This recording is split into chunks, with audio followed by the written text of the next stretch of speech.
The city inspector arrived at 2:30 p.m. on Thursday, just as Karen had calculated. She positioned herself in her front yard, pruning roses that didn't need pruning, maintaining the perfect vantage point to watch justice unfold.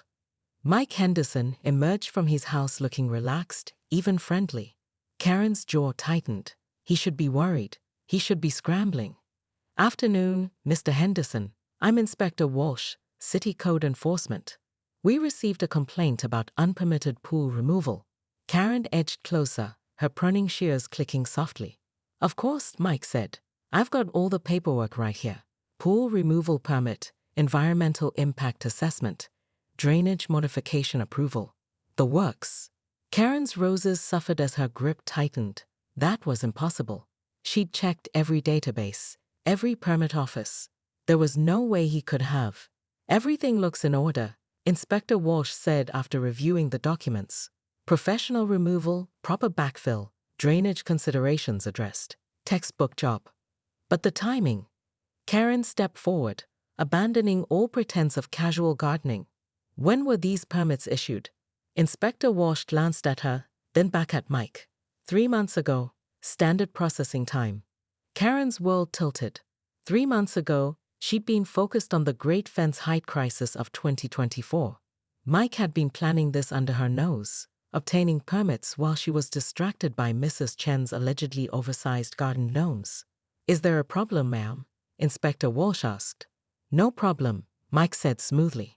"Mrs. Mitchell is our HOA president. She's very thorough about community standards." After the inspector left, Karen marched across the street.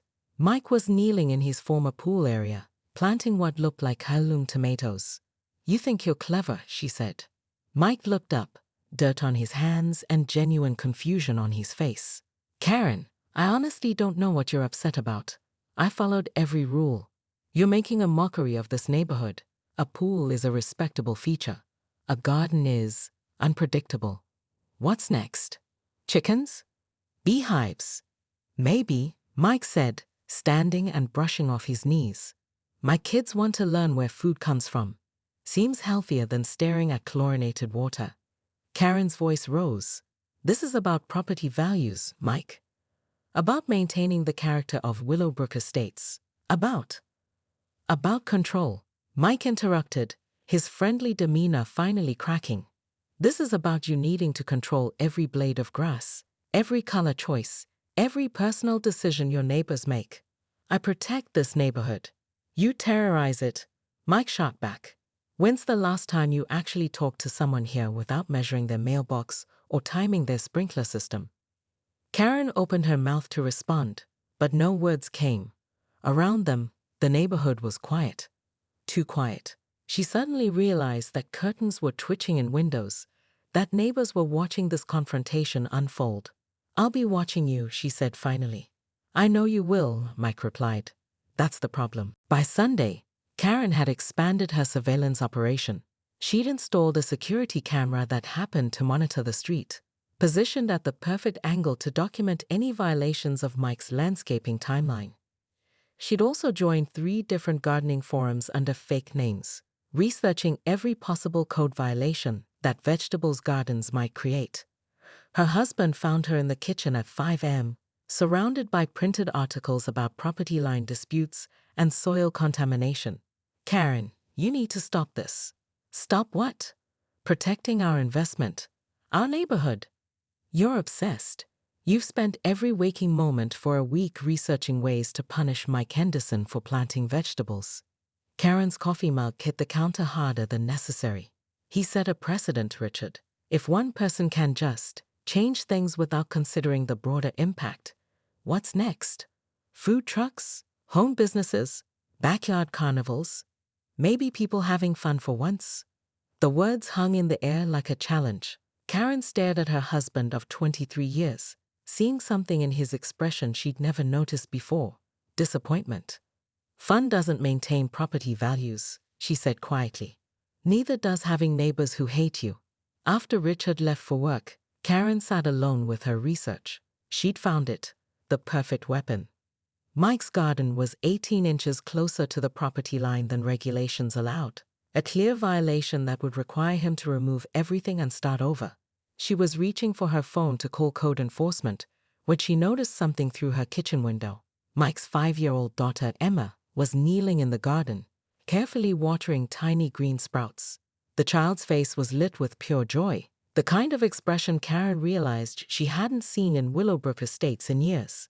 Karen's hand hesitated over the phone. Then she saw Mike join his daughter, showing her how to identify the different seedlings. His wife came out with lemonade, and their older son abandoned his video game to help with the watering. The family was together, happy. When was the last time Karen had seen her own family look that content? Her phone buzzed with a text from her daughter in California. Dad says you're feuding with another neighbor. Mom, maybe it's time to find a hobby that doesn't involve harassing people. Karen stared at the message, then at the measurement violation she'd discovered, then at the Henderson family working together in their garden. For the first time in years, she questioned whether she was protecting the neighborhood or destroying it. But before she could explore that thought further, her doorbell rang. Through the peephole, she saw Detective Ray Collins, and he didn't look happy. "We need to talk," he said when she opened the door. "About harassment complaints." Karen's home office looked like a command center for suburban warfare. 3 monitors displayed property records, municipal codes, and contractor databases. Empty coffee cups formed a defensive perimeter around her ergonomic keyboard. She'd been at this for 6 hours straight, and her investigation was paying dividends. "Got you," she muttered, highlighting a section of the municipal drainage code. Her phone buzzed with a text from her husband. "Dinner's ready. Come eat something." She ignored it. Food was for people who weren't uncovering violations of subsection 4.27 of the Stormwater Management Ordinance. The breakthrough came at 9:47 p.m. Pool removal, Karen discovered, required a permit for potential impact on neighborhood drainage patterns. Mike Henderson had removed 15,000 gallons of water containment without considering the downstream effects on her own property's water retention system. Karen's fingers flew across her keyboard, composing emails to the city's code enforcement office, the county drainage authority, and the state environmental protection agency. Each message was a masterpiece of bureaucratic precision, loaded with references to violated statutes and potential safety hazards. But she didn't stop there. At 11:23 p.m., she called her brother-in-law, Detective Ray Collins. Ray had always been useful for checking on suspicious activities in the neighborhood. "Karen, it's nearly midnight. This better be important." "It is. I need you to run a background check on Mike Henderson, 447 Maple Drive." Ray sighed. "What's he done now?" "Painted his shutters beige instead of cream. He's destroyed a major property feature without proper permits. There could be environmental violations, Ray. Potential hazards to children." "Karen, and I think he's been using unlicensed contractors." "That's fraud, Ray. Fraud." The silence stretched until Ray finally spoke. "I'll see what I can find. But Karen, you're walking a thin line here. This vendetta thing you do, it's not healthy." After hanging up, Karen stared at her reflection in the dark window. Vendetta. She was protecting property values, maintaining community standards, ensuring that Willowbrook Estates remained a place where people could trust their neighbors to follow the rules. Her phone chimed with an email confirmation. The city would dispatch a code enforcement officer within 48 hours. Karen smiled for the first time in 2 days. Mike Henderson had made a critical error. He'd underestimated exactly how far she was willing to go to maintain order. She was about to teach him that every action had consequences. Karen Mitchell's morning routine was sacred. Coffee at 6:47 a.m., newspaper scan by 7:15, and her daily patrol of Willowbrook Estates by 7:30 sharp. As the HOA president for 3 consecutive terms, she considered herself the neighborhood's guardian angel, though most residents would argue she was more of a hovering vulture. But this Tuesday morning, her world tilted off its axis. Where the Hendersons' kidney-shaped pool had sparkled just yesterday, now lay a gaping hole filled with fresh dirt and scattered with grass seed. Karen's manicured fingers gripped her steering wheel until her knuckles turned white. "This is impossible," she whispered, pulling into the Hendersons' driveway with the authority of someone who believed she owned every blade of grass in the subdivision. Mike Henderson emerged from his garage, whistling and carrying a bag of mulch. At 42, he had the easy smile of someone who just solved a major problem. That smile vanished when he spotted Karen's BMW blocking his driveway. "Morning, Karen. Beautiful day, isn't it? Where is your pool?" Karen's voice could have frozen July. Mike set down the mulch and dusted off his hands. "Gone. Had it removed yesterday.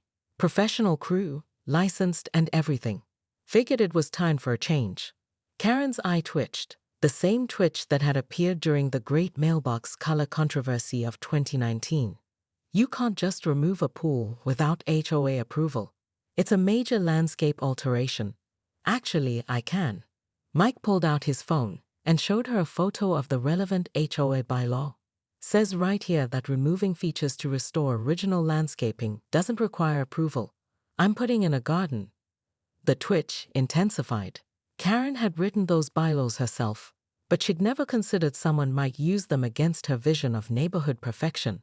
The pool had been an approved feature, a sign of prosperity and proper suburban living. A garden was unpredictable. "This isn't over," Karen said, her voice dropping to a dangerous whisper. "I'll be reviewing every permit, every contractor license, every grain of dirt you've moved." Mike's smile returned, but it had an edge now. "You do that, Karen. I'll be here, planting tomatoes." As Karen reversed out of the driveway, her mind was already spinning. She'd built her reputation on maintaining order, on ensuring that Willowbrook Estates remained the crown jewel of suburban living. If Mike Henderson thought he could just improvise, he was about to learn otherwise. She had connections. She had authority. And she had a very detailed understanding of exactly how many ways a homeowner could violate municipal codes. By the time she reached her own pristine driveway, Karen Mitchell was no longer just annoyed. She was strategizing. Karen's living room had never felt smaller. Detective Ray Collins sat across from her, his expression a mixture of professional duty and family obligation. The harassment complaint lay open on her coffee table like an accusation. 3 families, Karen. 3 separate complaints about surveillance, intimidation, and what Mike Henderson calls systematic targeting. "I was protecting property values. You were taking photographs of people in their yards. You filed 17 separate complaints about one family in 6 months. You called the city inspector on Mrs. Chen for a garden gnome that was 2 inches over the acceptable height limit." Karen's hands trembled slightly. "Standards matter, Ray. Without standards, neighborhoods fall apart. Without people, neighborhoods don't exist at all." Ray leaned forward. "Karen, I've known you since you married Richard. You used to be fun. You used to care about people, not just property values." The words hit like a physical blow. Karen remembered the woman she'd been when they'd first moved to Willowbrook Estates, excited about community barbecues, organizing block parties, actually talking to neighbors instead of measuring their landscaping. "When did I become this person?" she whispered. "I think," Ray said gently, "when you decided that being right was more important than being kind." After Ray left with her promise to reassess her approach, Karen sat alone in her pristine living room. Every surface was perfect, every decoration carefully chosen for maximum property value impact. It was beautiful, lifeless, and completely empty of the one thing that mattered: people who wanted to be there. She found herself walking to her kitchen window, looking out at Mike's garden. The Henderson family was having a picnic on their back patio, surrounded by the green shoots of their future vegetables. Their laughter carried across the yard, a sound that had become foreign in her own home. Karen's phone buzzed with a text from Richard. "Coming home early. We need to talk about us." The us. When had she stopped thinking about them as an us? She stared at the harassment complaint, then at the 17 separate violation reports she'd filed on the Henderson family. Each one was technically correct, legally justified, and completely wrong. Karen walked to her front door, taking a deep breath that felt like the first real breath she'd taken in months. She crossed the street to where Mike was cleaning up from their family picnic. "Mike," she said, her voice smaller than she'd intended, "I owe you an apology." He looked up, surprised. Karen, I was wrong. About the pool, about the garden, about everything. I forgot that neighbors are supposed to be neighbors, not adversaries. Mike studied her face, looking for the catch, the hidden agenda. What changed? I realized that I've been so focused on protecting property values that I forgot about the people who give the property meaning. She handed him a piece of paper, the withdrawal of all her complaints, already signed and dated. I'd like to start over, she said. If you'll let me. Mike's smile was cautious, but genuine. Emma's been asking why the lady across the street always looks angry. Maybe you could come over sometime and see what we're growing. Karen nodded, feeling tears she hadn't expected. I'd like that. As she walked back to her house, Karen noticed something she'd missed in her years of surveillance. Mrs. Chen waving from her garden, the Martinez family teaching their teenager to change a tire, the Johnsons walking their new puppy. Life was happening in Willowbrook Estates. It always had been. She'd just been too busy being right to notice. But as she reached her front door, Karen's phone buzzed with an email from the city planning office about a new development proposal that would impact the neighborhood's character. Her finger hovered over the delete button, then moved to reply. Old habits, after all, died hard.